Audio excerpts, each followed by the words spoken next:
Sveiki visi žaliai balti. Nepamirškite prižiūrėdami šį video paspausti subscribe, kad matytumėte pirmieji mūsų visus naujausius Žalgirio video. Paspauskit.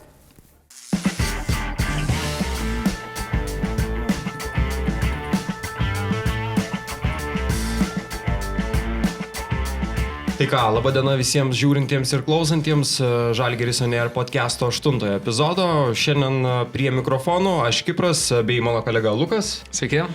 Bei čia svečias tikrai labai didelis vyrukas, Žalgirio komandos aukštaūgis Martinas Geben. Tai sveikas Martinai. Sveiki, sveiki. Aš tai pagalvojau, su Luku čia irgi pakalbėjom, ar tau kyla kažkokių problemų, kad esi didesnis nei vidutinis, sakykime, lietuvis, arba kad esi didesnių gabaritų? Yra buvo kokių problemų? Sakyčiau, problemų dažniau kyla, negu jų nekyla.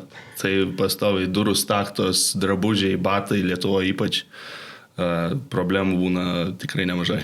Aš įsivaizduoju, kad batus turi siųstis iš Amerikos, ar ne, jau Lietuvoje? Jo, Amerikoje batų rinka tikrai didesnė ir yra tiek paklausos, tai tikrai yra iš ko rinktis. Lietuvoje sunkiai, bet įmanoma rasti. Kelintas tavo batų dydis? 49,5. Tai pakankamai nemažas. Čia, Martinai, mes pakalbėjom prieš eterį, kad apie tavo pavardę ir apie tavo vardą.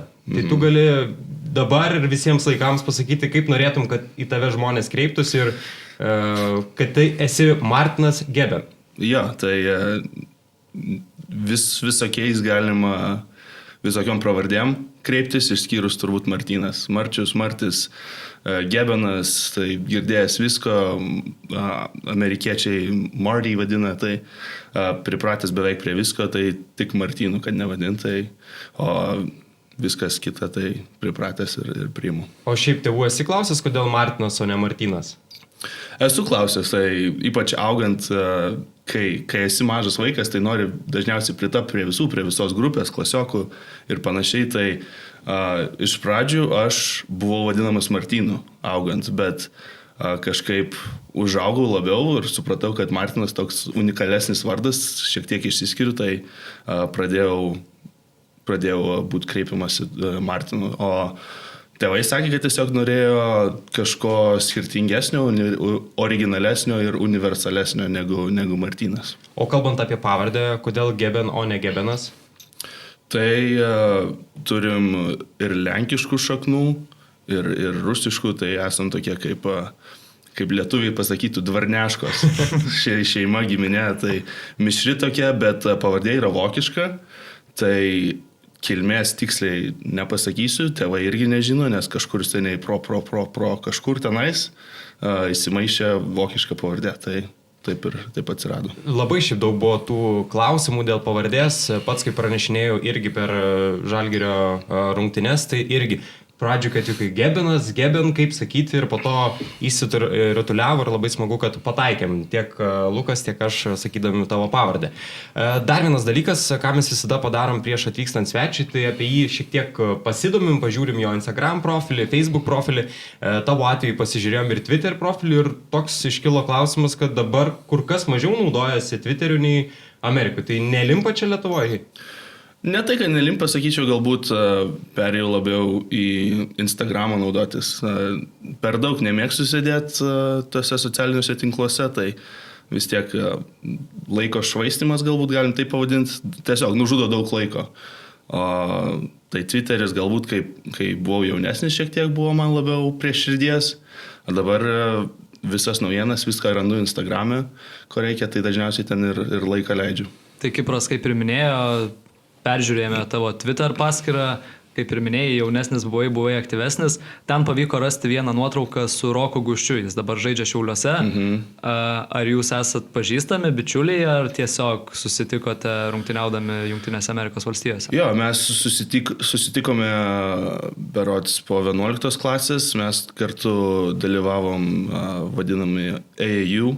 Tai kaip yra susirenka komandos ir jos keliauja po visą Ameriką, žaidžia turnyruose, tai padeda su koledžo susidomėjimu, susilauk daugiau susidomėjimo ir susilauktų pasiūlymų. Tai mes pirmą kartą susipažinom po 11 klasės, po to vadinamojo high school krepšinio sezono, kai jau su AU komandom buvom tam pačiam turnyre. ir jau buvo pasirodęs berods išplėstinis sąrašas jų 19 ir mes kartu buvom. Tai mes kažkaip susipažinom vieno turnyro metu, o po to dar labiau susipažinom, kai dalyvavom rinktinės vasarą su 19. O kaip galbūt su kitais lietuviais, kurie taip pat rungtyniauja Jungtinėse Amerikos valstijose? Ar buvo tik vienas Rokas Gustys, ar buvo ir kitų žaidėjų? Buvo ir kitų, tai ir Norbertas Giga, žinau, tais pačiais metais rungtyniavo ir baigė universitetą.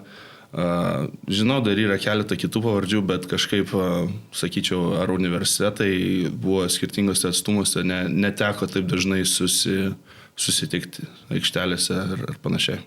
Kalbant apie Twitterį, dar vienas pranešimas buvo ir apie amerikietišką futbolą. Ir aš taip pagalvojau, ar pats nesibandė šios sporto šakos, arba treneriai nekvietė tavęs? Turbūt gyvenant ten išvengti neįmanoma. Jo, tai ypač kai esi aukštesnis, didesnis, tai visi bando tau tą prilipinti amerikietišką futbolą, va, tu čia būtum šitoj gerai pozicijoje ir anoj. Tai buvau mokykloje, kai mokiausi mokykloje, tai pas mus nebūdavo futbolo komandos, nes buvo pakankamai maža mokykla, tai dėl to galbūt neteko pabandyti labiau, bet šiaip, sakyčiau, kieme, ten su klasiokais ar su draugais, tai visada pamėtytumom mes tą futbolą, buvo visai linksma, tai kad didesnė traumų tikimybė yra žaidžiant futbolą, tai kažkaip atsargiau tekdavo. Minėjai, kad Amerikoje turėjai pravardžių kaip Marčius, Marty. Ar pameni dar vieną pravardę, nes mes radom tokį irgi žvėrišką pravardę, kurią turėjai Amerikoje? Apie kurią jūs gal čia? Marty Smash? Ne, dar vieną. Nežinokit, dabar nepamenu. Su plaktuku susijusi. Lithuanian Hammer? Yes. Aha. Kaip gavai šitą pravardę?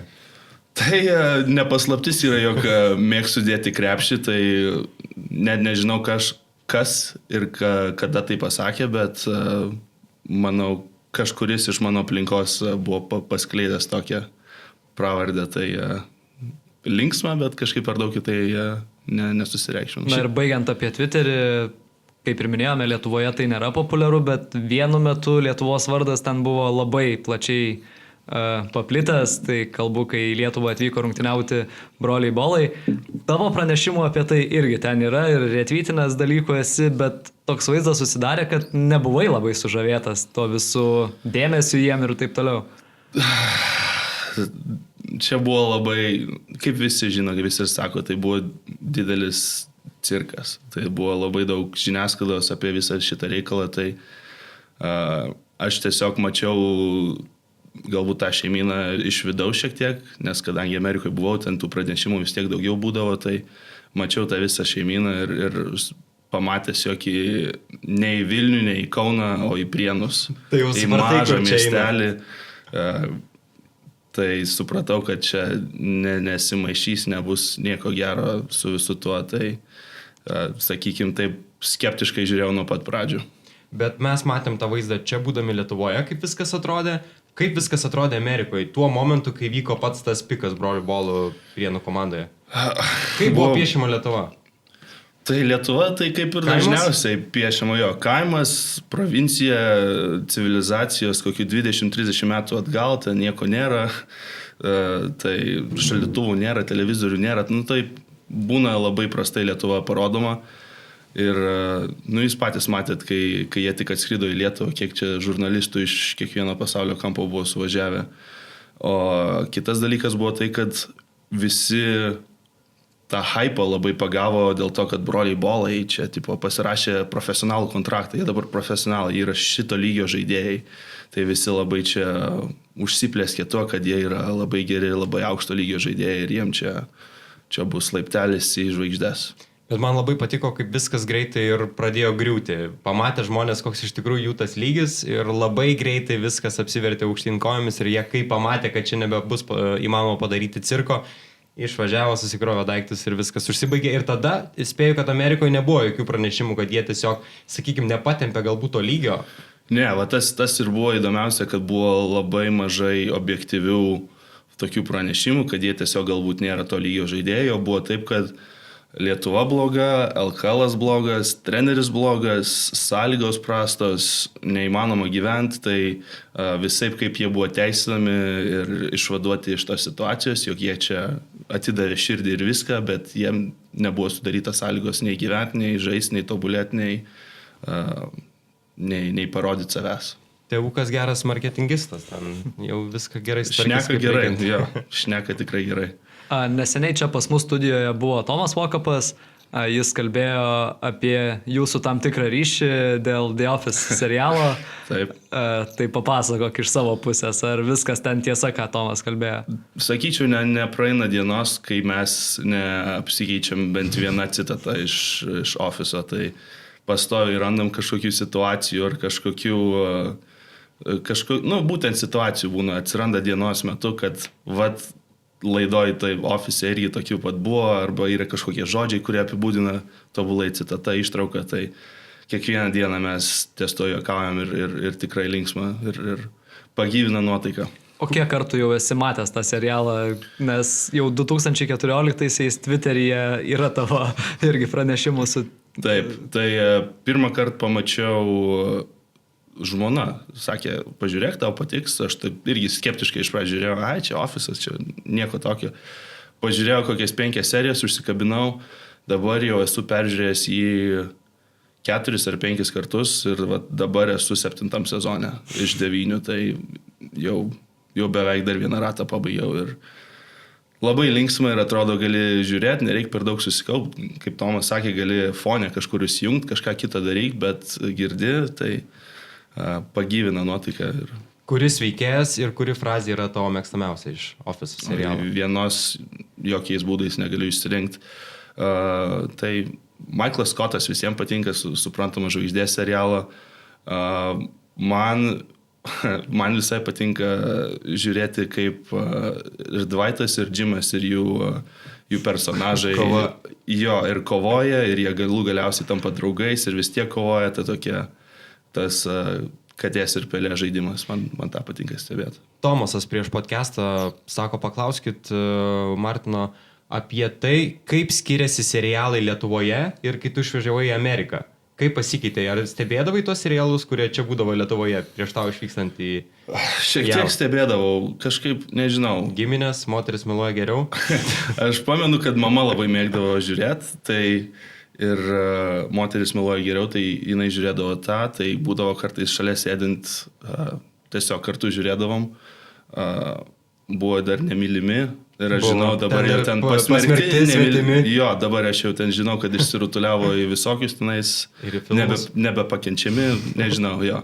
Bet žiūrėdavau, tą labai patikdavo, bet kažkaip, nežinau, Lietuvoje būdavau kažkaip labiau lietuviškus, gal žiūrėdavau, ar ką gaudavom iš Amerikos, nes vis tiek yra tos licenzijos, kad vertimus, kol gaunam, iki mūsų ateina ten keliais sezonais vėliau jau. Tai Daktarą House'ą žiūrėdavau, kas dar ten, net nebeprisiminsiu tiksliai visų, bet Amerikoje atvyksti tenais tiek per televiziją, tiek Netflix'as yra, tai tie serialai, didelė serialų kultūra yra. Tai gal pašnekėkime apie tą persikelimą į Jungtinės Amerikos valstijas. Esi ne kartą pasakojęs, kad Steponas Kairys padėjo ten išvažiuoti, tai apie tą situaciją, kaip viskas susidėliojo ir galbūt buvo variantų likti ir Lietuvoje tuo metu? Labai paprastai buvo, tiesiog 2011 metais iš pradžių vasario mėnesį, man rodos, nuvykom į tokią kaip peržiūrą mini stovyklėlę vienos dienos prie Šventojoj, Pajūry kažkur buvo, tiksliai nepasakysiu vėl, tenais pasirodžiau ir Steponas Kairys sakė, atvyk vasarą į stovyklą. Tai sulaukiau vasaros, pabaigiau ten savo tą MKL sezoną Vilniuje, sulaukiau vasaros, atvykau į stovyklą, stovykloje atsitreniravau, atsportavau. Ir galų gale susitikom mano tėvai ir Steponas Kairys ir sako, turiu keletą kontaktų, jeigu jūs norit, galim bandyti kažką iš to toliau vystyti ir žiūrėti, ar pavyktų persikelti į Jungtinės valstijas. Tai jis, sakyčiau, davė tokią pradžią, sujungė su keliais žmonėm, bet jau ten po to, kaip ir viskas priklausė nuo manęs ir kaip aš susišnekėsiu su tais žmonėmis. Tai smagu, kad viskas pavyko ir viskas išėjo į naudą. Ar tuo momentu neatrodė, kad Lietuvoje likti ir siekti krepšininko karjeros bus paprasčiau? Man asmeniškai ne, nes tuo metu aš nebuvau niekas Lietuvoje, nebuvau žinomas per daug, jokios net nebuvau arti tų žmonių, kuriems buvo piešiamos perspektyvos. Tai rodės taip, kad pabaigsiu krepšinio mokyklą ir viskas. Bus baigęs krepšinio karjerą, ar žaisiu mėgėjų lygose, ar kažkas tokio. Tai realiai neturėjau nieko ko prarasti išvykdamas į Jungtinės valstijas. Tu 16 metų ar 15 išvykai? 16 buvau beveik 17. Tai 16 metų išvykai į Ameriką ir jauteisi iškart tiek vidurinį mokyklai, tiek universitete prie kebros savas, ar buvo tokių momentų, kad čia lietuvis ir panašiai atskirtis kažkokia? Sakyčiau, padėjo tai, kad atvykau į nedidelį miestelį ir nedidelę mokyklą. Tai visa bendruomenė buvo labai artima ir visi labai šiltai priėmė ir bandė padėti kuo geriau ir kuo labiau galėjo. Ir šeima, kurioje gyvenau, buvo nuostabus. Priėmė kaip vieną iš savų, patys jau turėjo 4 vaikus, tai priėmė mane 5, tai iš karto tapau šeimos dalimi ir palaikau nuostabius ryšius su jais iki šiol. Tai, sakyčiau, labai daug žmonių norėjo man padėti ir padėjo jaustis jų šeimos dalimi. Tiek mokyklos prasme, tiek krepšinio komandos prasme, tiek šeimos prasme. Šiaip labai įdomu, kiek treniruotės, trenerių filosofija, galbūt žaidėjų mąstysena skiriasi nuo to, ką iki tol buvai matęs Lietuvoje. Didelis skirtumas? Jo, sakyčiau, didžiausias skirtumas buvo, kiek daug darbo yra pasirengimui ruošiamasi su komanda. Tai nuo pat dienos, kai atvykau, iškart prasidėjo treniruotės tiek štanginiai, tiek visokie bėgimai ir kondicija gerinama. Tai visi su komanda nuo pat pirmos dienos treniravomės. Galbūt Lietuvoje to buvo šiek tiek mažiau, galbūt ten deriniai šlifuojami ar dar kažkas labiau krepšinio aikštelės elementai. Amerikoje pamačiau, kiek daug darbo įdedama į fizinį pasiruošimą ir atletų gerinimą. Po mokyklos baigimo prasideda ta moksleivių medžioklė, universitetai įsijungia į tą dalyką. Kaip atrodė tavo laikas tarp mokyklos baigimo ir tarp pradžios universitete? Tai sakyčiau, ta medžioklė prasideda labai anksti mokyklose, vidurinių mokyklų metu, ypač šiais laikais prasideda, jeigu sekate Instagramą, matot LeBrono Jameso sūnus ir visi kiti, tai jauni prospektai, tie vadinami rekrutai, jie yra sekami nuo 8 klasės jau. Jeigu jis matos ten elitinis kažkoks arba aukštas, arba atletiškas, arba labai geras metikas, tai jie būna sekami nuo 7-8 klasės, jie gali gauti pasiūlymus iš topinių tų universitetų 9 klasėje. Tai mano prasidėjo kažkur antrais metais Amerikoje, tai 11 klasėje. Pradėjau rodyti geresnius rezultatus, pasibaigus krepšinio sezonui, kaip ir minėjau, prisijungiau prie geros komandos tam AAU turnyre, tai buvo Team Takeover, ji buvo pagrindė, buvo kaip bazė Vašingtone. Tai mes kartu susirinkdavom ir treniruodavomės keletą kartų per savaitę ir po to savaitgaliais vykdama į tuos turnyrus. O turnyruose visi suvažiuodavo treneriai, asistentai iš universitetų ir jie stebi rekrutus ir tai bando rinkti savo būsimus žaidėjus. Tai praėjus tam antram sezonui su ta keliaujančia komanda, tai susirinko pakankamai nemažai pasiūlymų iš universitetų ir tikrai turėjau opcijų, kur galėjau vykti ir tęsti karjerą. Tu visgi pasirinkai Notre Dame universitetą ir kiek teko domėtis, jis nuolatos patenka tarp 20 pagal išsilavinimą geriausių universitetų Amerikoje. Tai kaip suprantu, tai vienas iš pagrindinių dalykų, dėl ko pasirinkai ir tau buvo svarbu ne tik krepšininko karjerą, bet ir kad užbaigtum neblogas studijas. Jo, tikrai taip, tai galbūt tas mamos visada būdavo skiepijama į galvą ir tiek pat tėčio, kad krepšinio karjera gali labai greit baigtis, viena trauma, vienas kojos pasukimas ne į tą pusę ir gali viskas pasibaigti. Reikia turėti kažkokį užnugarį, kažkokį planą B, sakykime taip, kad galėtum tęsti gyvenimą ir nebūtų viskas pastatyta ant krepšinio karjeros. Tai man buvo pakankamai svarbu, kad turėčiau tą diplomą universiteto baigimo, kad krepšinio karjerai nesusiklošius turėčiau turėčiau kur eiti ir kur kreiptis ir kur tęsti gyvenimą realiai. Aš tikiu, kad tavo karjera dar bus labai ilga, bet šiaip, vadybos ir organizavimo studijas baigiai. Įsivaizduoji po karjeras save užsiimant šitais reikalais? Ar visgi dabar labiau atrodo, kad trenerio karjera būtų tau priimtinesnė? Nežinau, dėl trenerio karjeros esu bandęs mąstyti trenerio karjeros pusę ir nežinau, kažkaip mintis labai per daug nekrypsta dabar. Nežinau, ar turėčiau kantrybės tiek, kiek reikia turėti treneriui, kad nuosekliai mokyti ir aiškinti ir bandyti savo filosofijas įskiepyti į žaidėjus. Tai nežinau, ar šiuo metu turiu tiek kantrybės, o nežinau, bandžiau ir galvoti apie vadybą ar kažkokį verslo situacijas, kur galėčiau save matyti. Tai galbūt kažkur galėčiau įsivaizduoti save, bet manau vis tiek norėčiau galbūt likti prie krepšinio ir dirbti kažkokį darbą, kur galėčiau kažkaip būtų suderinama su krepšinio, galbūt kokiuose nors NBA organizacijose ar dar kur nors tai klubuose. Klausantis, kaip tu kalbi lietuviškai, kaip kalbi angliškai, aš tai pagalvojau, esi imlus kalbom šiaip? Moki dar kokių kitų kalbų? Nes kalbi labai gerai, šiaip laisvai. Ačiū. Tai visų pirma, tai išvykus į Ameriką niekada nenorėjau... Kitą pasirinkimą. Neišmokti. Taip, nėra kito pasirinkimo išmokti anglų kalbą, bet niekada nenorėjau būti tas lietuvis, kuris grįžta ir pradeda šnekėti su keistu akcentu kažkaip taip.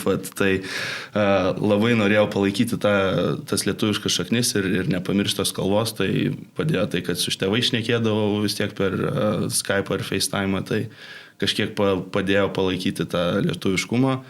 Šiaip niekad nemaniau, kad esu labai imlus kalboms ir nesidomėjau per daug to, bet laikui bėgant pastebėjau, kad visai neblogai aš jas išgirstu ir galiu ir ištart neblogai tos žodžius. Ir tai su kalbom visai neblogai. Augant girdėjau rusų, mokiausi rusų Lietuvoje mokykloje, tai šiek tiek rusų žinau. Girdėjau augant ir lenkų kalbos, tai pažint galiu ir lenkų, bet galbūt daug nepasakysiu. Ir Amerikoje mokiausi ispanų. Šiek tiek 3 metus mokiausi ispanų. Norėčiau pratęsti ispanų kalbos žinias ir gilintis toliau. Tai va, visai su klausimu pataikiau, pasirodo. Visai imlus. Kalbant apie tavo universitetą, pirmus 3 metus nebuvai ten labai išsiskiriantis ir žaidimo minutės nebuvo labai didelis, bet 4 metais sprogo. Tiek laikas aikštelėje, tiek tavo žaidimas. Aš taip galvoju, ar pajutei tą krepšinio žvaigždės universitete gyvenimą? Kvietė Hebra pabaliavoti kažkur ar pabūti, praleisti laiką kartu?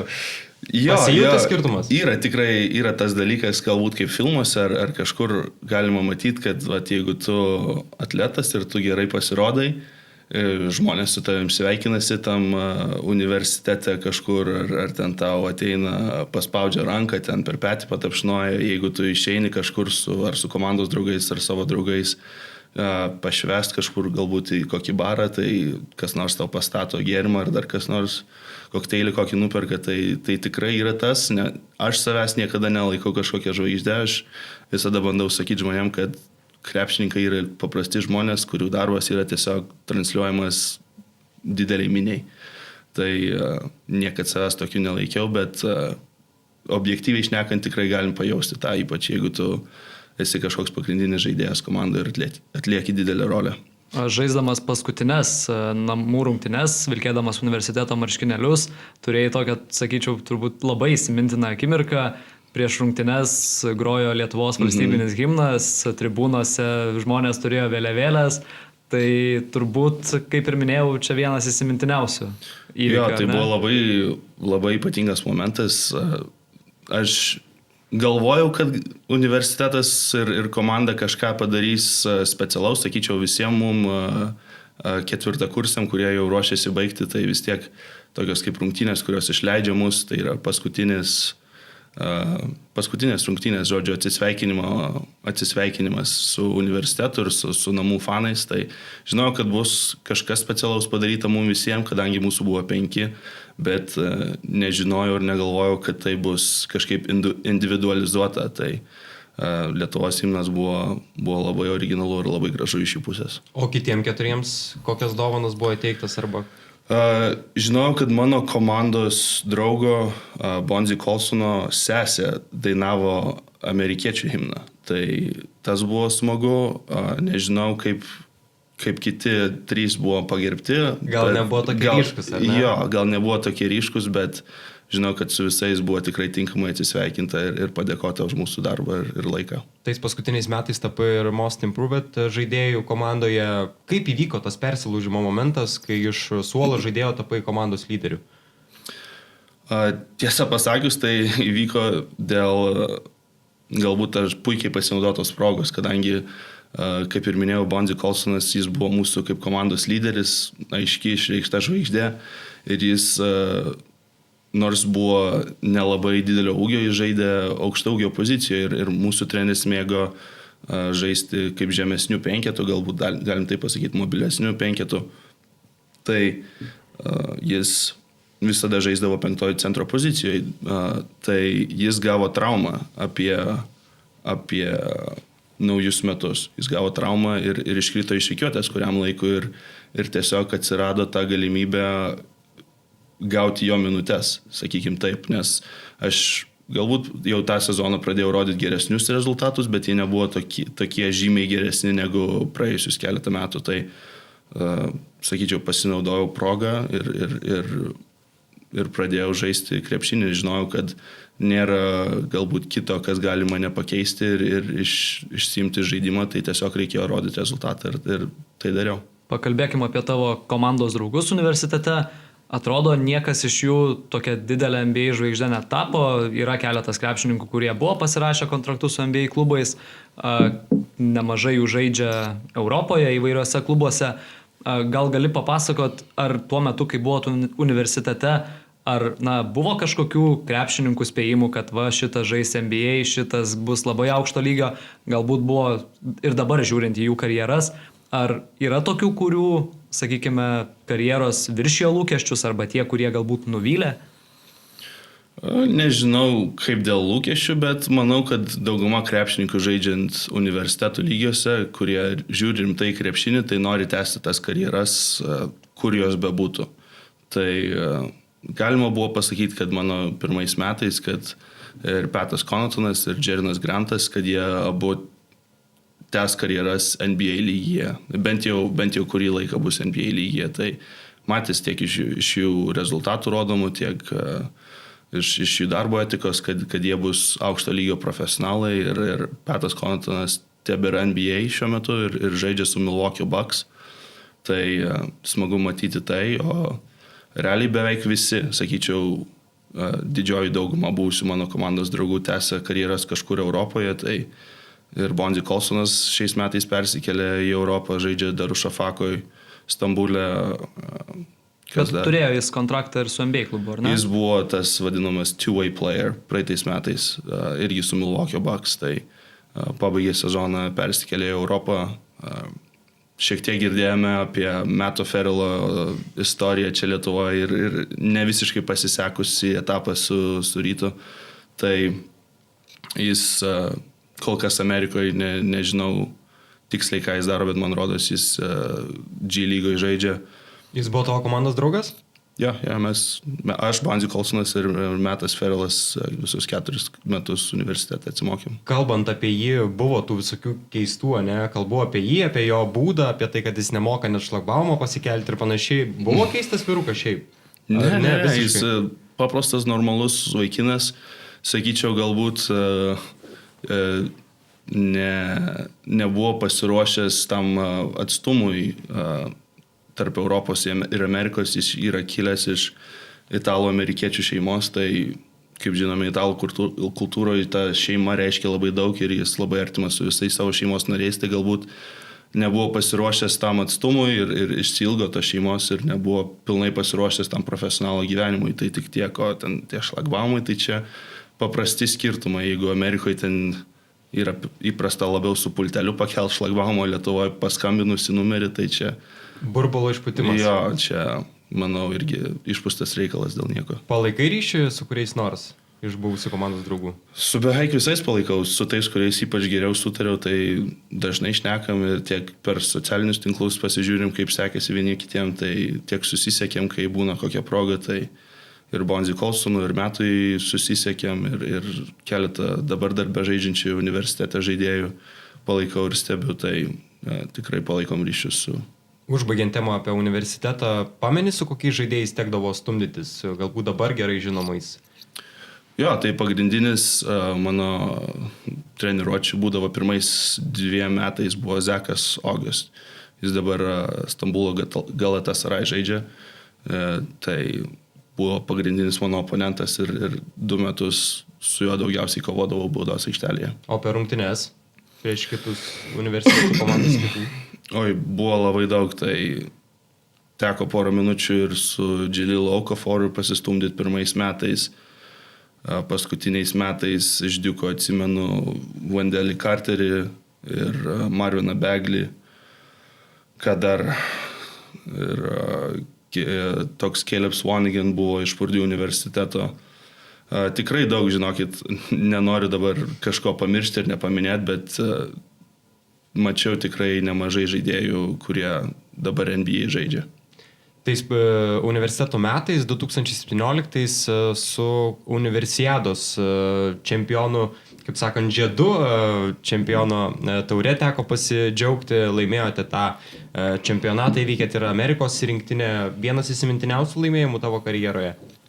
Jo, sakyčiau, dar labiau buvo įsimintinesnis, kadangi tai buvo Amerikos rinktinė ir pavyko labai aukštai pakelta galva grįžti atgal į Ameriką ir studijas ir vos nesakyti, šie jumi veidą mes irgi galim kovoti ir žaisti krepšinį, nors kaip visada yra kažkas, kas bandys tai nurašyti, kad jūs čia ten profesionalai, mes ten studentai tikri buvom, dar ką nors, tai per daug tas nerūpėjo, nieks čempionų neteisė ir tikrai didžiavausi tą pergalę ir rodžiau visiems tą medalį, kam galėjau. Tai grįžai išspyrį duris, ne?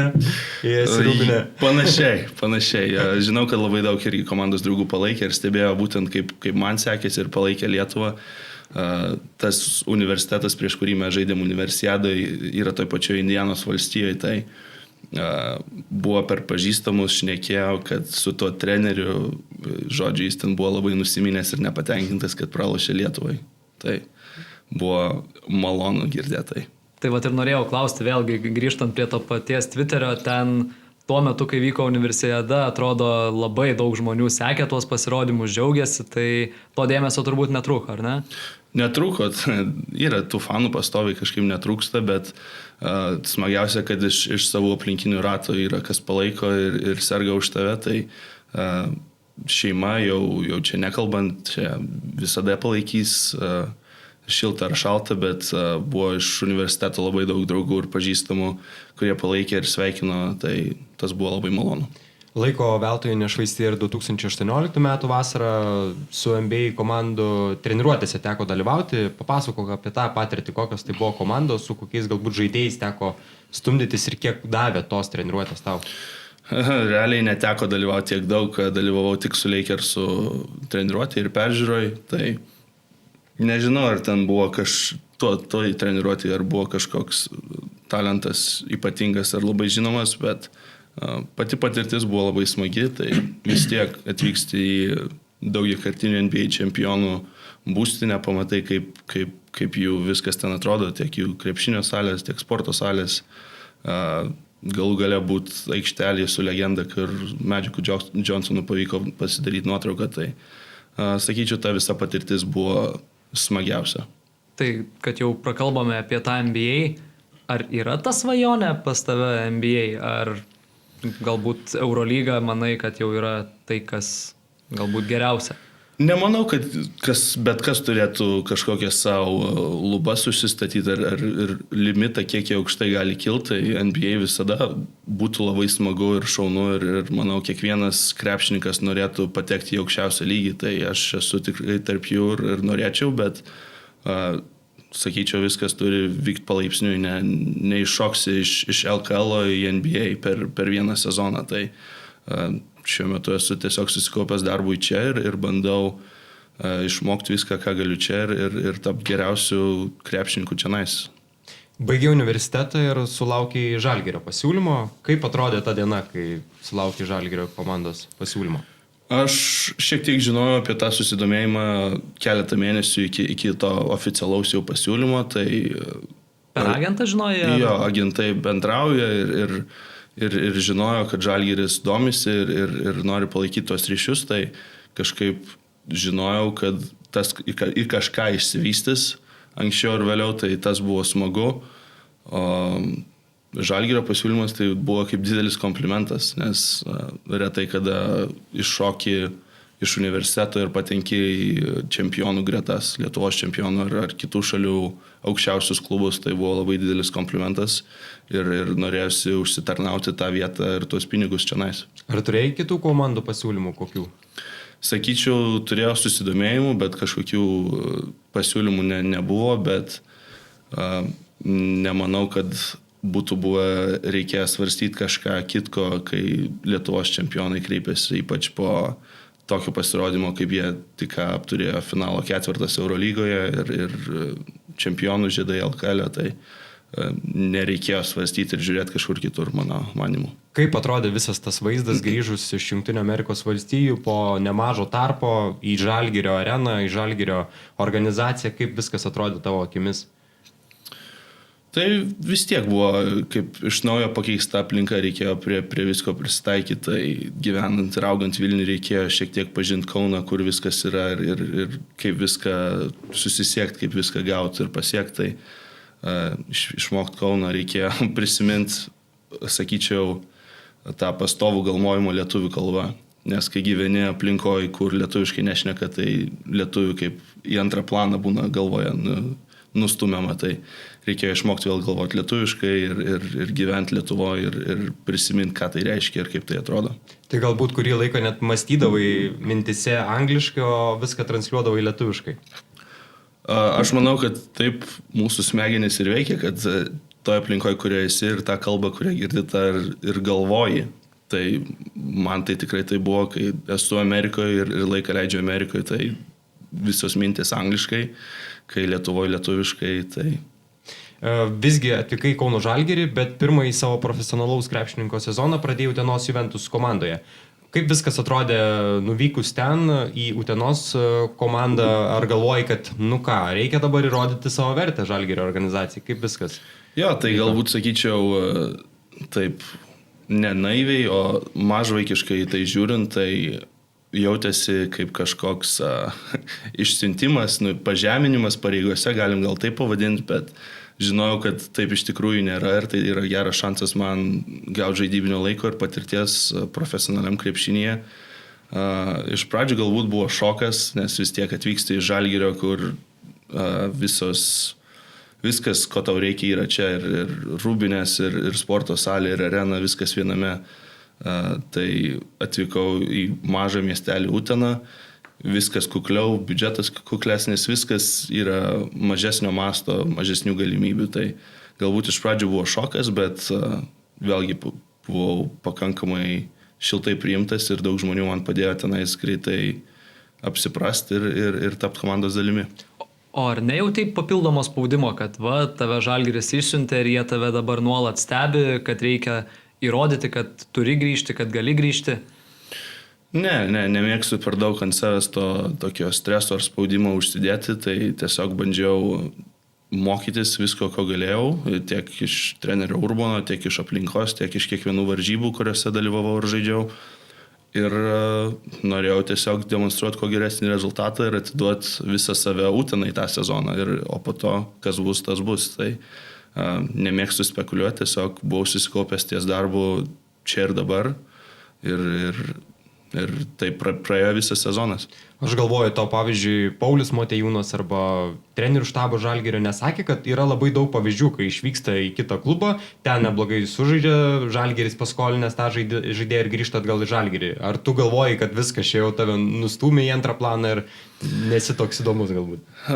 Galbūt. Jeigu tu kalbėjai apie pažįstą, sakykime, biškutį ego. Jo, ego, sakyčiau, tas ir yra, kuris buvo galbūt vaikiškas ir ne per daug subrendęs, bet tikrai buvau girdėjęs ir matęs daugelį pavyzdžių, kur žaidėjai, kurie buvo paskolinami, atsiskleidė visomis spalvomis ir gavo daugiau galimybių parodyti save ir galų gale grįžo į Žalgirį. Tai sakau, bandžiau priimti tai kaip galimybę tobulėti ir parodyti save ir pasisemti naujos patirties. Pirmą reikėjo sugeneruotą mintį ar ne savyje ir po to pradėti dirbti. Žydrūnas Urbonas yra minėjęs ne kartą turbūt ir pats žinai, kad sakė, atvykai Žalias, turėjai nemažai minusų krepšinio aikštelėje.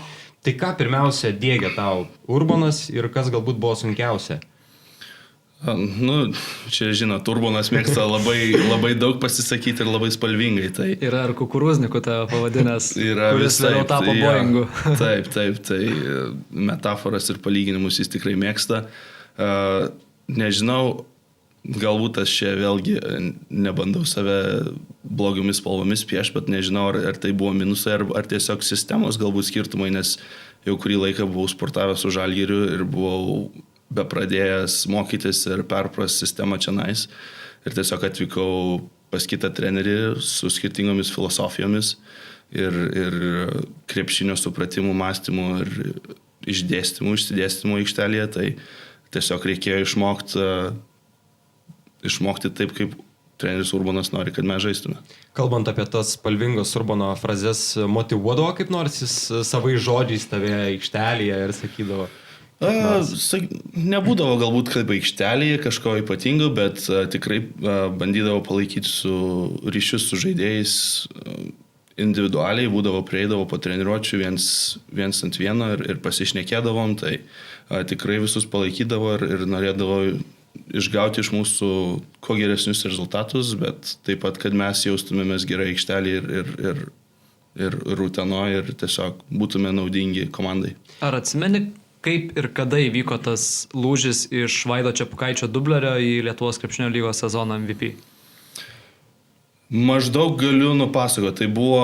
Tai buvo maždaug apie tą momentą, kai buvo lapkričio langas FIBA su rinktinė. Tai buvau tik sužaidęs neblogas rungtynės prieš Dzūkiją.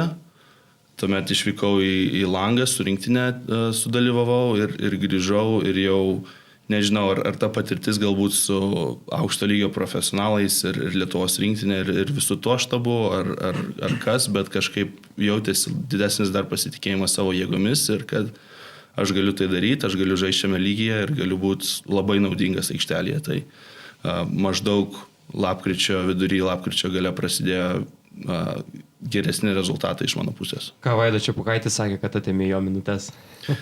Nemanau, kad mes labai taip žiūrėjom, ten tavo minutės, mano minutės, sakyčiau, tiesiog visa komanda, kai esi tokioj mažoj komandai, tai bandai kažkokį nors indėlį įnešti komandą ir būti kažkaip naudingas ir prisidėti prie komandos sėkmės, tai nežinau, gal tos emocijos kažkokios ar ego, ar dar kas nors nebuvo taip viešai skelbiama, bet bent jau mes iš vidaus neatrodė, kad tu atėmė mano minutės, tu ten mane nuskriaudėjai, tu ten dar ką nors, mes tiesiog buvom komanda, mes dirbom ir sportavom kartu ir bandėm kartu dirbti ir rodyti rezultatus. Teko kalbėtis su vienu buvusiu tavo komandos draugu Utenos komandoje, tą patį yra minėjęs ir Žydrūnas Urbonas, jog esi tas žaidėjas, kuris lyg kempinė sugeria visą informaciją ir nereikia kartoti tau antrą kartą to pačią derinę, tu jau supranti ir eini daryti savo darbą. Jauti, jog turi tą geresnį, sakykime, krepšinio IQ? Nesigeriant, bet tiesiog. Jo, nežinau, save labai sunku vertinti, tai sakyčiau, žmonės, kurie aplinkui tave mato ir mato tave iš išorės, gali tau geriau paliudyti, tai nežinau, nenoriu aš kažkokių teiginių dėl krepšinio IQ teikti ar ką, tiesiog bandau kuo geriau suprast, ko iš manęs yra norma ir ką aš turiu daryti aikštelėje ir daryti tai. Tai savaime tas viskas nesigauna, bet palaipsniui, kuo daugiau tau kartoja, tuo daugiau įsimeni ir tas patampa įpročiu. Ir tas persiteikia aikštelę ir tau nebereikia galvoti, kad reikia tai daryti, tu tiesiog tai darai natūraliai. Tai tiesiog bandau klausytis kuo geriau ir kuo labiau, ko iš manęs yra norma. Daugeliui problemų kyla Šarūno Jasikevičių sistemą perprasti. Tau buvo sunku perprasti tą sistemą? Tai vėlgi, sakau, sistema galbūt nėra čia kažkokia magiška ir labai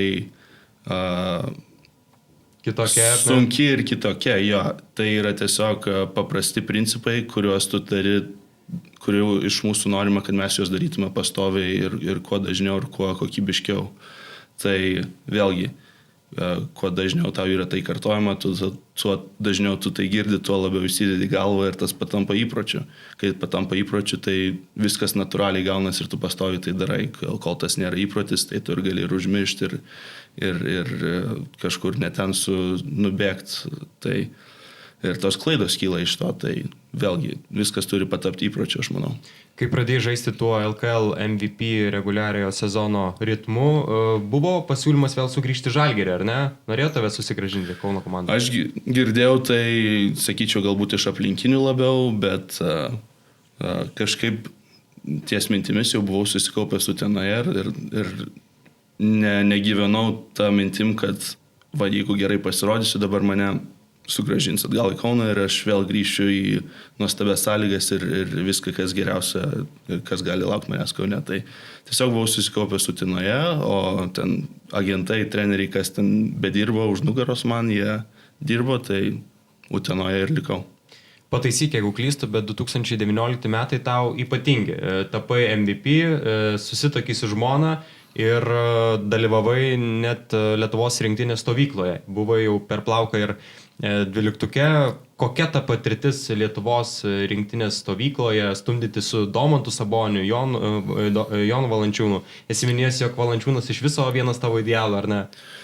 Jo, tai augant Lietuvoje, ypač kai augi aukštaūgis, tai vis tiek seki įvykius, kurie vyksta dabar. Tai augau tuo metu, kai Jonas pradėjo karjerą, kai jis laimėjo visus aukso medalius su savo auksinė karta ir buvo išdraftintas į NBA, tai vis tiek kažkaip žiūri ir pavyzdys, idealas, tai seki, tai buvo labai smagu tiek susipažinti, tiek pažinti žaidėjus už aikštelės ribų šiek tiek, o stumdyti su Jonu tikrai nėra lengva ir stiprus, ir didelis, ir daug vietos užima, tai labai buvo gera patirtis iš profesionalo pusės. Tai čia rinktinėje, o vėliau jau grįžus į Žalgirį, tai įsivaizduoju, kad tų pamokų turbūt gauni pakankamai daug iš Pauliaus Jankūno, iš Tomo Masiulio.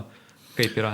Jo, tai esu labai dėkingas, kad esu apsuptas labai aukšto lygio aukštaūgių.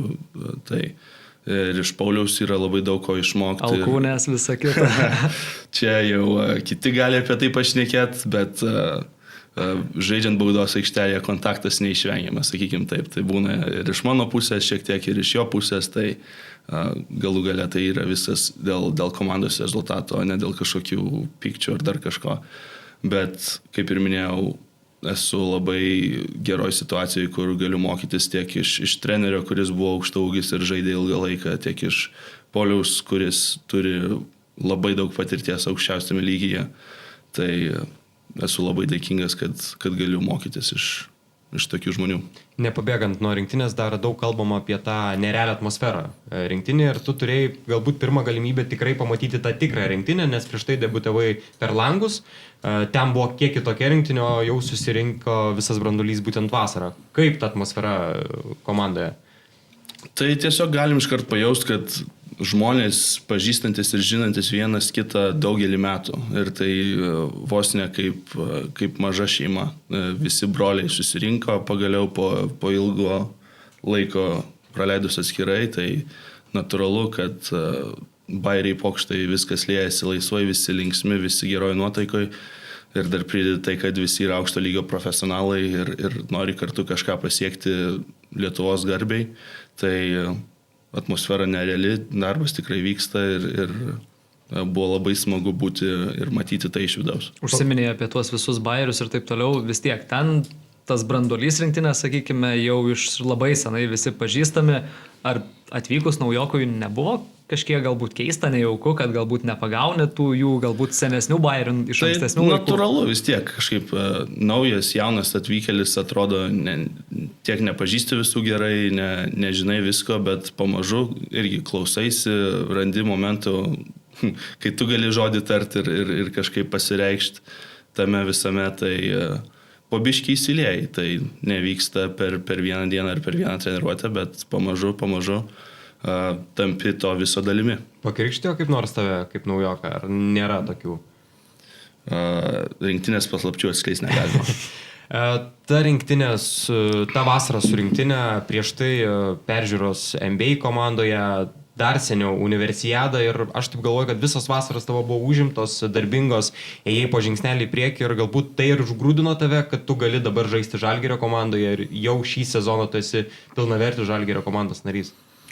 Tai taip, manau, kad vasara yra tas laikas, kai žaidėjai turi ne tik atsigauti ir pailsėti po sezono, bet ir dėti kažkokio darbo, investuoti į save. Tai manau, kad kiekviena vasara turi būti kažkaip turiningai praleista, kuo geriau, kad augti kaip žaidėjas, tobulėti kažkur gerinti savo silpnasias pusės, stiprinti savo stipriasias pusės. Tai manau, kad kiekviena vasara turi būti tas laikas, kurį investuoji į save ir į savo ateitį ir karjerą. Per šį pirmąjį sezoną Žalgirio komandoje jau susidūrei su tuo spaudimu, kad čia yra didžiausia Lietuvos komanda, svarbiausia Lietuvos komanda ir su to visų spaudimu tiek galbūt iš trenerių štabo, tiek iš sirgalių? Nežinau, kiek dėl tos svarbiausios, didžiausios Lietuvos komandos. Tiesiog norim pergalių, norim laimėti, norim, kad visas įdėtas mūsų darbas ir išlietas prakaitas pasiteisintų. Tai sakykim taip, tai natūralu, mes visi esame ambicingi, visi turim kažkokių tikslų, tiek komanda, tiek individualiai, tai natūralu, kad norim laimėti ir tos ambicijos lies per kraštus. O ar po tos vasaros rinktinėje, jau kai prisijungiai prie Žalgirio stovyklos, ar buvai garantuotas savo vietą jau kitam sezonui, ar dar turėjai viską įrodinėti ir tikėjai, kad galbūt net ir vėl gali būti kažkur paskolintas? Sakykim taip, galbūt nebuvo taip, kad kažkas atėjo ir žiūrėjo tiesiai akis ir pasakė, tu būsi komandos dalim. Tai nebuvo galbūt tų žodžių, bet kažkaip numaniau, kad būsiu Žalgiryje ir planavau sezoną praleisti Žalgiryje, bet visada ateini su tuo nusistatymu, kad reikia užsidirbti šiandienos pinigus, kad reikia užsidirbti vietą, kad reikia darbą užsitarnauti tiek savo vietą rūbiniai, tiek komandai, tiek aikšteliai. Tai manau, kad reikia kiekvieną dieną ateiti ir įrodinėti, kad esi vertas to. Prieš sezono teko kalbėti su Šaru apie rolę galbūt komandai ir apie tai, ką tu gali duoti Žalgirio komandai ir ko reikia iš tavęs. Šiek tiek šnekėjom, tai buvom susitikę prieš išvykstant man į Ameriką sezono gale. Tuo metu Žalgiris dar buvo atkrintamosiose, mūsų sezonas su Juventus buvo pasibaigęs, tai šiek tiek aptarėm vasarą ir kaip tas viskas atrodys. Tai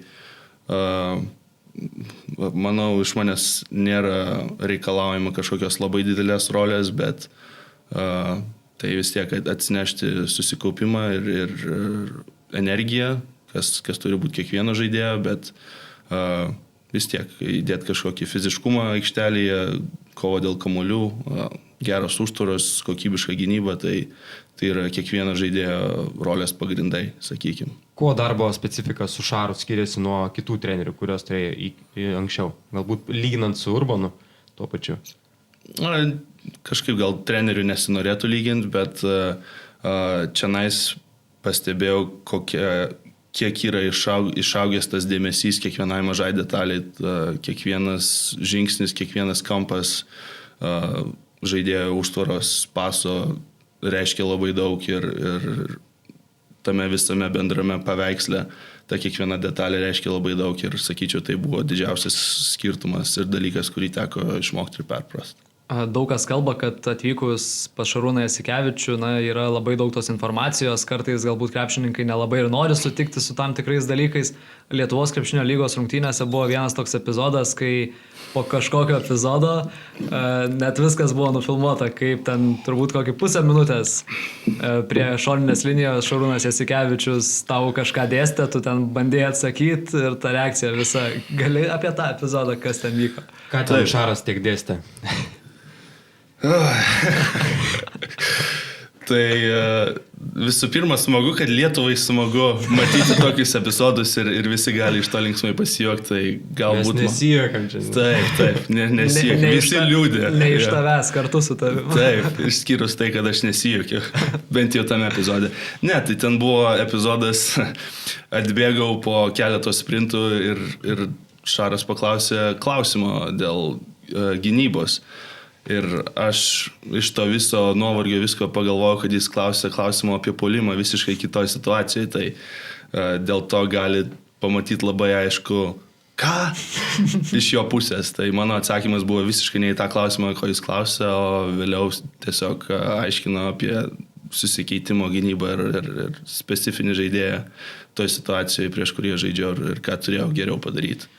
Žvelgiant, pavyzdžiui, tokias situacijas, nebūtinai šitą, galbūt ir Amerikoje buvo panašių situacijų, man šiaip labai įdomu, ar būna žaidėjai, kad treneris pradeda varyti va tokią tiradą ir tu tiesiog atsijungi ir viskas. Ar stengiasi visada išklausyti vis tiek, kad ir kaip sunku, kad ir kaip nemalonu? Sakyčiau, yra tokių žaidėjų, kurie tiesiog nori tą išsijungti ir nesiklausyti, nes vis tiek tai kaip žmogui nėra psichologiškai malonu, kai tau žiūri tiesiai į akis ir maišo tave su viskuo, ko gali maišyti. Tai, bet, sakyčiau, pakankamai anksti mano karjeroje man buvo pasakyti tokie vos ne kaip auksiniai žodžiai, nes ir jie buvo tokie, kad klausykis, ką sako tau, o ne kaip tau tai sako. Tai visada bandau klausytis ir įsiklausyti žinutę, kas man yra sakoma, ne taip, kaip ta informacija yra pateikiama. Ir kiekvienas skirtingas treneris turi savo skirtingas filosofijas ir kaip jie šneka su žaidėjais, ar vieni rėkia labiau, ar kiti labiau atskina juos, kaip mažus vaikus ir laiko už rankelės. Tai čia jau kiekvieno trenerio reikalas, kaip jis nori vadovauti savo komandai, bet svarbiausia išgirsti, kas yra sakoma, mano nuomonė. Sugrįžkime tas pirmasias rungtynes Eurolygoje prieš Baskonijos komandą. Kas dėjosi širdyje, kas dėjosi galvoje, kai išbėgai čia Žalgirio arenoje, tave pristatė galingai, kokios mintis?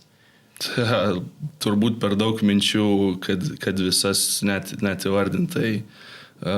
Buvo labai smagu ir įspūdinga išbėgti prieš 15 000 žiūrovų ir visus girdėti rėkiančius ir skanduojančius žalia baltą, tai šiurpai ėjo per odą, tai tiesiog buvo kažkas neįtikėtino, jo labiau pradėti rungtynės ir atsidaryti savo Eurolygos taškų sąskaitą dėjimu, tai buvo labai smagu ir labai malonu, gaila tik, kad nepavyko iškovoti pergalės. Kalbant apie Eurolygą, labai didelis skirtumas nuo to, ką iki tol buvai matęs NCAA, Lietuvos krepšinio lygoje ir Eurolygoje žengiant tą žingsnelį?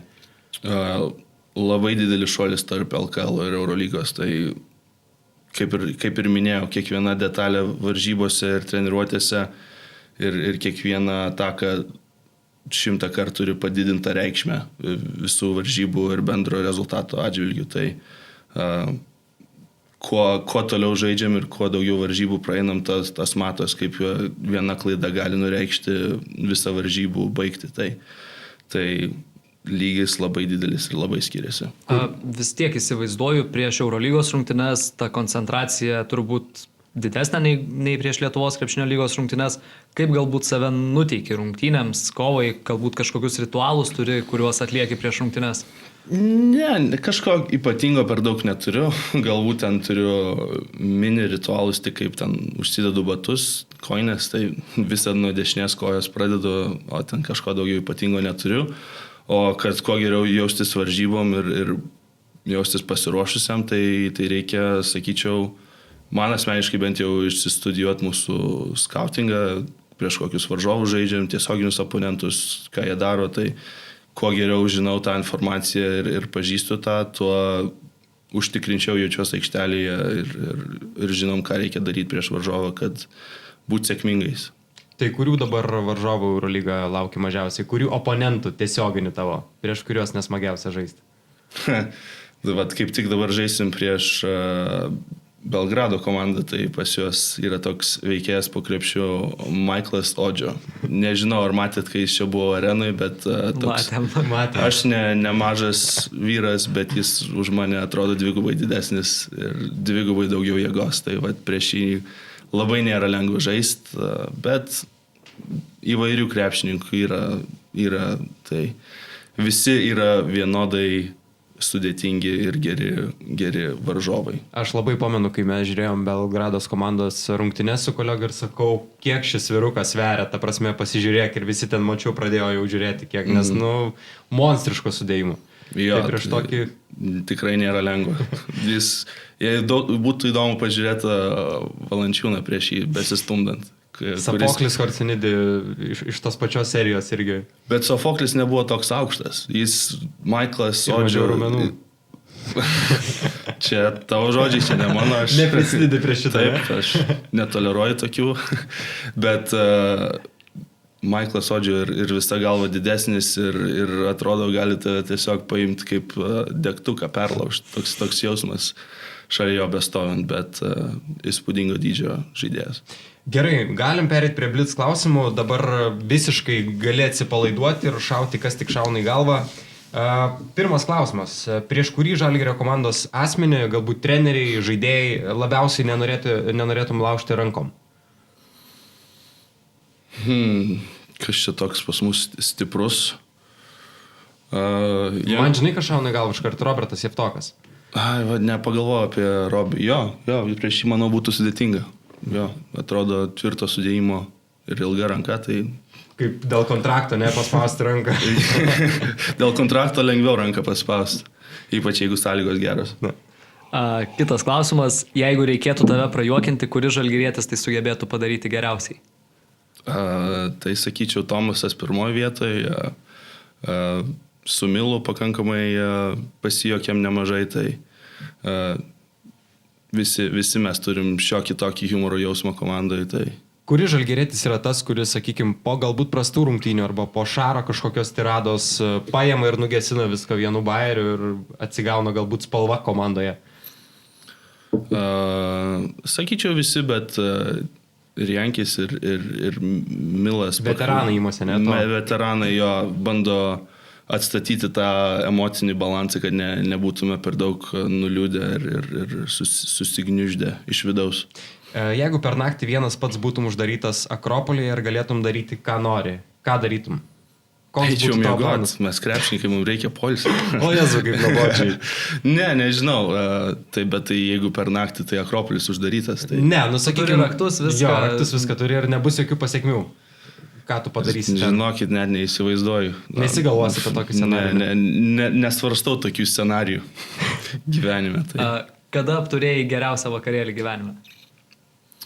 Sakyčiau, paskutiniais metais universitete 23 gimtadienis atšvęstas buvo labai, labai smagiai. Kiek dienų? 1, 2, 3? Ne, Amerikoje nėra tokios... Čia ne pas mus, ar ne? Kur sodybą pasiėmė. Būtent. Antrą dieną pirtelę. Jo, būtent. Nėra tokios galbūt šventimo kultūros, ypač keletos dienų, bet ta visa diena, visas vakaras buvo labai linksmai praleistas. Paminėjai 23 gimtadienį, dabar kilo toks klausimas, žaidė 23 numerių. Kodėl tas numeris? Tai Lietuvoje, kai nebaigiau karjerą, tiesiog paskutiniais metais prieš išvykstant žaidžiau 22 numerių, atvykus į Ameriką irgi norėjau 22 žaisti, bet gaus, kad 22 numeris mokykloje buvo užimtas, tai kažkaip pagalvojau, kad 23 lyg ir gerai atrodo ir tas papildomas naujas vienas žingsnis mano gyvenime, tai 23 numeris ir prilipo. Jeigu vieną dieną galėtum įsikūnyti bet kurį pasaulio žmogų, kas jis būtų? Būtų, sakyčiau, įdomu pamatyti, kaip LeBronas gyvena. Vat visą jo, kaip jo diena atrodo, būtų, sakyčiau, visai įdomu. O bandytum kažką kito padaryti, ar tiesiog gyventum jo gyvenimą, ar ten bandytum nutraukti sutartį su Lakers kažko ir pasirašyti su Žalgiriu? Kažko tokio pikto labai nemanau, kad daryčiau. Norėčiau tiesiog padominuoti. Padominuoti, pasijus kaip LeBronas, kaip, nežinau, ten gal iššokti aukštai, pasižiūrėti, kaip tas viskas atrodo. Galbūt anksčiau senesnėm dienom būtų Jordanas, vis tiek jis buvo 90-aisiais tas sporto žmogus, tas atletas visam pasaulyje, tai būtų galbūt įdomu pamatyti tai iš vidaus. Tai vat kitas klausimas, kaip tik irgi susijęs su Lebronu.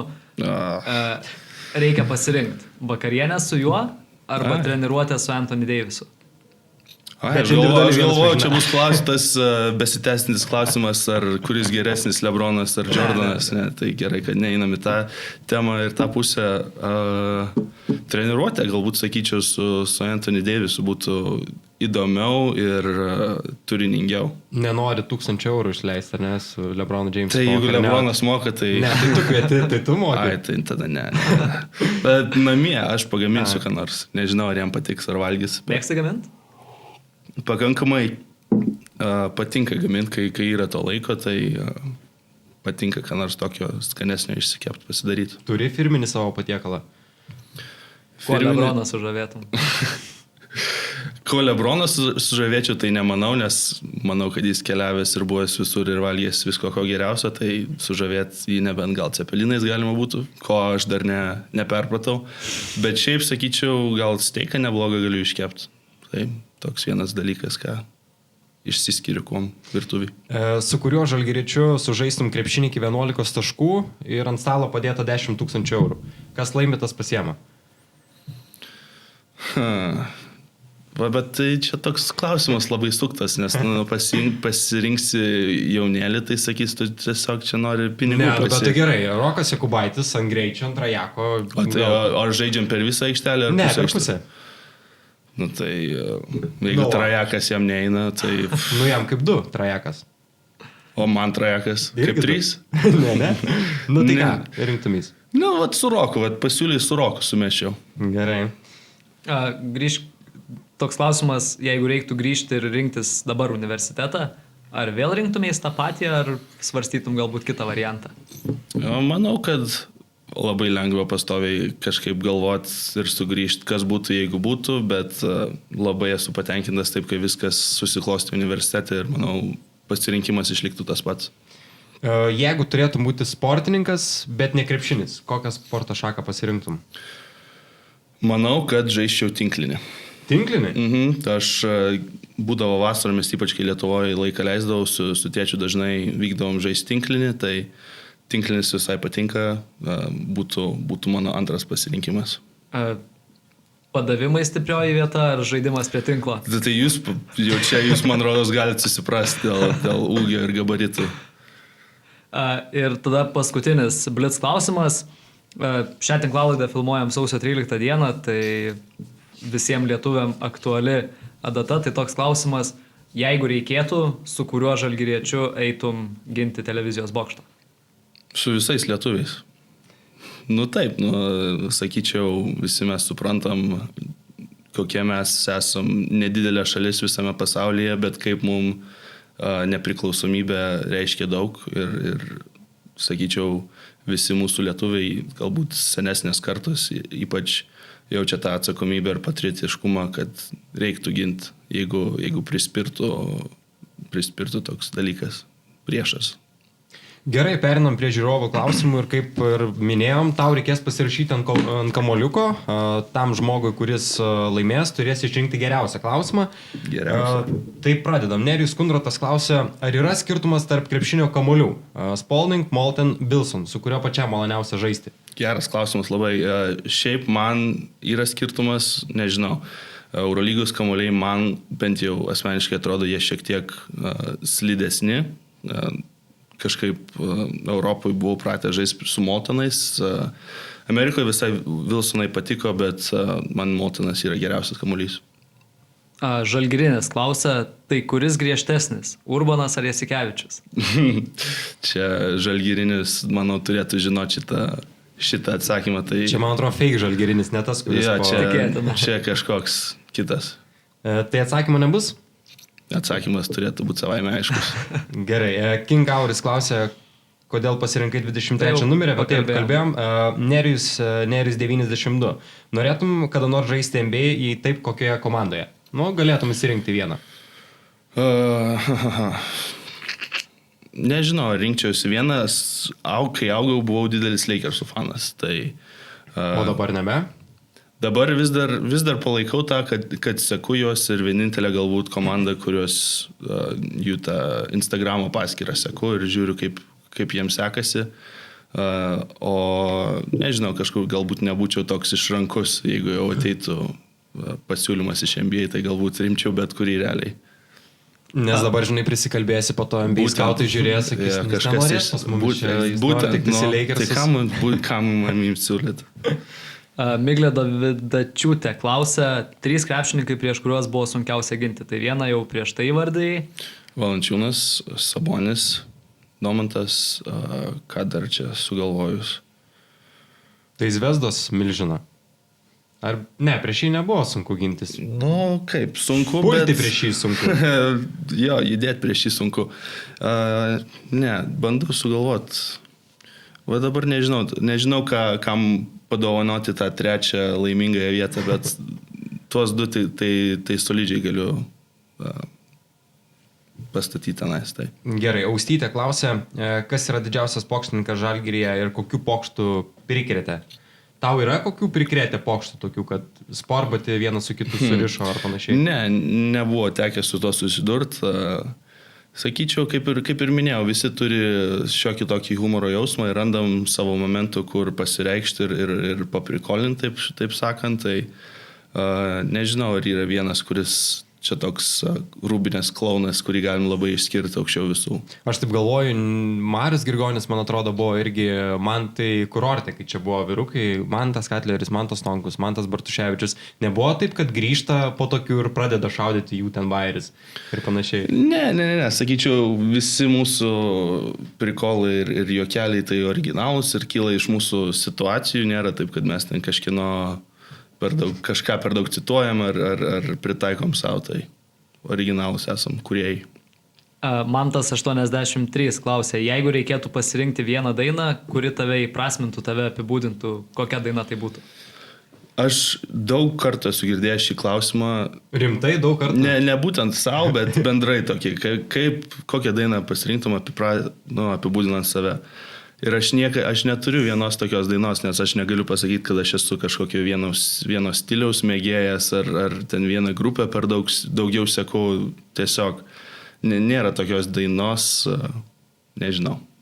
Nu, bet tarkim, galbūt dabar turi kažkokią klausomiausią dainą, kuris... Bet nėra vienos dainos. Vėlgi būna ten vieną dainą, kitą dieną kitą. Šiandien nėra dainos. Šiandien neklausiau muzikos per daug. Tai. O prieš rungtynės, pavyzdžiui, arba treniruotės, turi ten muziką, kuri tave užveda? Repas, trepas, Ulanovas sakė lietuvišką muziką? Kažkaip, kai Amerikoje buvau, tai ir rūbiniai būdavo, labiau to repo klausydavom, buvo kažkokios keletą dainų, kurios klausydavom. Lietuvoje kažkaip prieš varžybas, prieš treniruotės nebeklausau tos muzikos kažkaip, nežinau, atpratau galbūt nuo to. Ir paskutinis klausimas, dar Mantas 578 klausia, geriausias žaidėjas, su kuriuo yra tekę žaisti. Pick and rollą sukti su kuo smagiausia. Universitete labai patiko žaisti su Mattu Ferrell. Tai jis tikrai tiek mane gerai surasdavo, tiek pats būdavo agresyvus ir pelnydavo daug taškų. Tai sakyčiau, jis su Doviu labai buvo linksma žaisti tiek Universiadoje, tiek Utenoj. Tai tokie mano labai buvo įsimintini tikri žaidėjai. O šiaip pats jauti, jog esi nemažai priklausomas nuo žaidėjo? Aš sakau, manau, kad kiekviena komanda yra labai priklausoma nuo žaidėjų arba bent jau nuo žaidimą kūrenčių gynėjų. Tai jo, sakyčiau, mano pozicija vos ne viena labiausiai priklausoma nuo kokybiško gynėjų darbo. Nu ir užbaig, Lukai. Na ir tas paskutinis klausimas, visada jaunas klausia. 3 pliusai ir 3 minusai būnant krepšininku. Gali lenkti pirštus ir skaičiuoti. Nes mes dar ne krepšininkai, supratau. Reikia pirštai skaičiuoti. Gerai, aš lenksiu, bet žinai. Taip. Pliusai. Tai čia ne jokia eiliškumo tvarka. Ne, čia. gerai. Tai, sakyčiau, atlyginimas už mūsų profesiją yra pakankamai nemažas. Vienas. Nežinau, neįvardinčiau kažkokia vieša šlovė ar garbė, kad būtų man pliusas bent jau, bet žinau, kad kažkam tai yra ir kažkam... Dėmesys. Dėmesys, jo, tai galim šitą įvardinti. Bet šiaip iš kitos pusės dėmesys gali būti ir minusas. Kai jis yra per didelis arba varginantis, sakykime. Jo, aš labiau priskirčiau dėmesį prie minusų. Tai 1-1. Sakyčiau, krepšininko tas, kad esi komandos dalis ir gali kažko siekti su komanda ir būti kažkokio bendros grupės dalimi. Tai sakyčiau, man tai būtų pliusas. Nežinau, su krepšiniu pavyksta daug pakeliauti po pasaulio ir pamatyti pasaulio vietų, tai būtų mano 3 pliusas. Nu, jau 2 minusus. 2 minusų. Tai dažniausiai darbo grafikas užtrunka laiko arba yra keistomis valandomis. Tai toks neįprastas, sakyčiau, darbo grafikas. Ir tai, kad kiti žmonės nuo pirmadienio iki penktadienio padirbo, tu šeštadienį, sekmadienį, kaip ir atrodo, kiti turi laiko, bet tu neturi laiko. Būtent kartais mes vis tiek keliaujam iš Eurolygos varžybų, tai būna, kad grįžtam 2 valandą nakties, kai žmonės jau keletą valandų saldžiai miega. Tai, sakyčiau, galbūt tiesiog neįprastas darbo grafikas. Nu, ir 3. Kas čia dar? Čia toks pusiau pliusas. Paprasta, nes nelabai yra laiko šventę švęst su šeimas. Tai įtemptas darbo grafikas 10 mėnesių. Tai. Aš dar vieną pagalvojau, 4 traumas galėtų būti, ar ne, vienas iš tų? Tai rizika yra, ne kiekvienas gauna traumas, tai ne kiekvienas tai su tuo turi gyventi ir tvarkytis. Tai jo, sakyčiau, tikrai vienas iš minusų, bet retai kada tos darbo traumos, sakykime, turi labai, labai prastų pasiekmių. Gerai, Marčiau, išrink dabar labiausiai patikusi klausimą, gali, nežinau, pasižiūrėti, išsirinkti, ar tu atsimeni, kuris tau. Tai patiko ir paskutinis klausimas buvo labai smagus ir pats pirmas dėl kamuolių. Aš galvoju, kad atiduodam paskutiniam, nes Nerijus Kundratas jau yra laimėjęs pas mus. Tai tada paskutiniam visada jaunas laimi. Tai tu pasirašyk tada ant kamuoliuko, jis laimi marškinėlius ir kamuoliuką, o mes priminam, kad prizą įsteigė oficiali Kauno Žalgirio atributikos parduotuvė Žalgiris Shop, kurioje galite apsipirkti jums patogiu metu ir elektroninėje erdvėje adresu žalgirisshop.lt. O į prekybą sugrįžta laisvalaikio ir sportinės kuprinės bei naujo dizaino pilki marškinėliai su Žalgirio skydu. Šiaip galvoju, kuri tavo apranga yra mėgstamiausia, kalbant apie Žalgirio atributiką? Ką tu dėvi dažniausiai? Turi savo favoritą? Sakyčiau, visai mėgstu šį žalią bliuzoną, džemperį, nežinau, kurį čia lietuvišką žodį reikia vartoti dabar. Šis žalias patinka vis tiek su komanda, kai keliaujam, kartais dėvim pilkus mūsų treningus, tai maikės patinka visai. Tai. O patinka tas dalykas, kad dabar reikia keliauti su komanda, smart casual aprangą ir panašiai. Patinka tau tokie dalykai? Aš sakyčiau, kad... Ar labiau treningiukai? Tai treningiukai savame aišku, kad patogiau. Tai daug labiau atsipalaidavęs gali būti, bet sakyčiau, kad visai einant pro oro uostą atrodom visai solidžiai, tai tas bendras vaizdas patinka. Tai prakalbėjom beveik 1,5 valandos, kaip tau pačiam pirmasis podcastas šiaip? Pirmasis turbūt filmuotas podcastas. Esu dalyvavęs dar kažkuriam podcast'e, dabar neatsimenu tiksliai, bet jis buvo įrašytas, tai šitas buvo pirmas filmuotas. Nu tai ką, ačiū tau labai, kad apsilankai pas ačiū mus. Jums. Lukas Gintautas, Martinas Geben šiandien buvo su mumis, na, o mes priminam, kad mūsų laidų įrašus galite rasti Žalgiris YouTube kanale ir visose audio įrašų platformose. Sekite mus ir socialiniuose tinkluose. Taip, kad iki kitų kartų ačiū Jums labai, vyrukai, už pokalbį. Ačiū. Okay.